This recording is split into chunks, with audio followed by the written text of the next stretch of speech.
तो बाबा कहता है कि ऐसी दीपावली मनाओ जिसमें कुछ भी खर्चा ना हो। अब आपके बच्चे दीपावली मनाते हैं, घर में कितना खर्चा होता है, एक त्योहार कितना महंगा पड़ जाता है। आप बाबा के घर में आए तो आपका क्या खर्चा हुआ है बताओ। अगर आप यहाँ की जगह बाजार में चले जाते तो कितना खर्चा होता है, जितने भी लेके जाते ना उतने ही कम रहते, खत्म भी हो जाते। तो यहाँ आपका क्या खर्चा है, कोई खर्चा नहीं है। अब अगर आप ज्ञान से भरपूर हो जाते हो, आपकी बुद्धि ज्ञान से भरपूर हो जाती है, तो आपको कहीं भी जाने की आवश्यकता नहीं है। भगवान ने आपके घर में ही सब कुछ आपको दिया हुआ है। कहाँ क्या है वो बाबा आपको सब दिखा देता है। अगर हम उस ज्ञान रत्नों से अपनी झोली नहीं भरते तो फिर दूसरी बातों में हमारा मन भागता है। अब जिसका मन भटकता है, जिसका मन भागता है, उसका भी कारण क्या है? उसका कारण ये कि बुद्धि बाबा से कम लगती है। जिसकी बुद्धि बाबा से लग जाती है उसका मन शांत शीतल हो जाता है। कैसा मन हो जाएगा? शांत शीतल। जिसकी बुद्धि भटकती है उसका मन भागेगा बाहर, ये चाहिए वो चाहिए, ये लाना है वो लाना है। इसीलिए कहा जाता है बाबा को याद करो। दीपावली को पटाखे भी बहुत चलाते हैं। बहुत पटाखे चलाना माना जो अपने अंदर बहुत बड़े बड़े छोटे छोटे ये सब विकार है, मोटे मोटे भी है, सूक्ष्म भी है, इन सब को छोड़ो। तो ऐसे तो नहीं कि आपने पटाखे चला दिया और वो सब खत्म हो गए। उस पटाखे चलाने में तो कितना खर्चा है, लेकिन शिव बाबा कहते हैं ये अंदर की जो खटपट है, जो हमें सुख शांति से नहीं रहने देती, इनको छोड़ो। फिर तिलक लगाते हैं। तिलक लगाना माना आत्मा की स्मृति का तिलक लगाना कि हम सब आत्माएं भाई भाई हैं। उसके बाद क्या करते हैं, मिठाई खाते और खिलाते हैं। अब मिठाई खाना मिठाई खिलाना माना परमात्मा कहते मीठे बनो, दूसरों को भी मीठा बनाओ और खुद भी मीठे बनो। फिर क्या करते हैं, नए कपड़े पहनते हैं।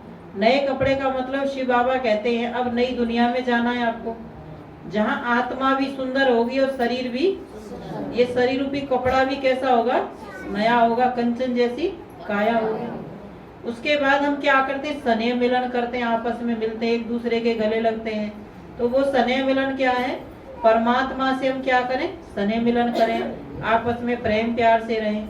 तो जितने भी ये त्योहार है ये सब हमको आपस में प्रेम प्यार से जोड़ते हैं, परमात्मा से जोड़ते हैं, आपस में प्रेम प्यार से जोड़ते हैं और भगवान के नजदीक लाते हैं। तो परमात्मा कहते हैं इन त्योहारों को हम मनाते हैं, लेकिन हम ज्ञान के आधार से मनाएं।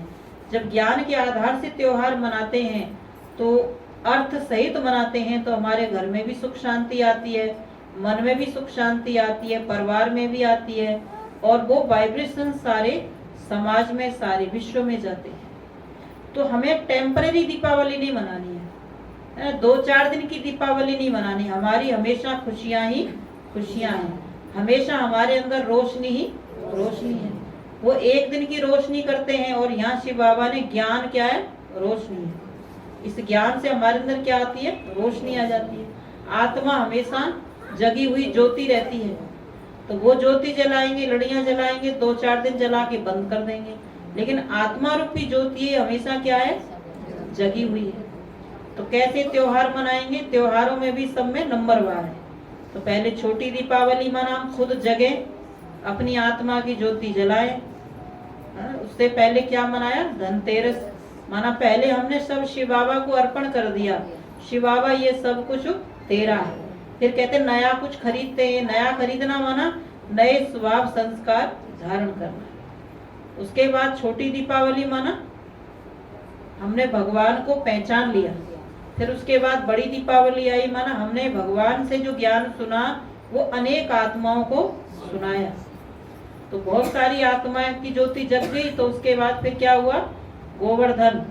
गोवर्धन माना अब इस विश्व का परिवर्तन करने में हम सब सहयोगी बन करके भगवान को सहयोग देकर इस दुनिया के परिवर्तन के कार्य में लगे हुए हैं।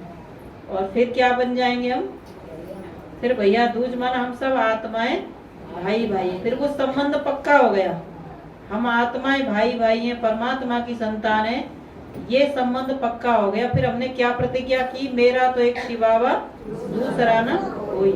तो क्या मनाया भैया दूज। तो ये सारे त्योहार एक से एक जुड़े हुए हैं। तो वास्तविक हमने इनको समझना है।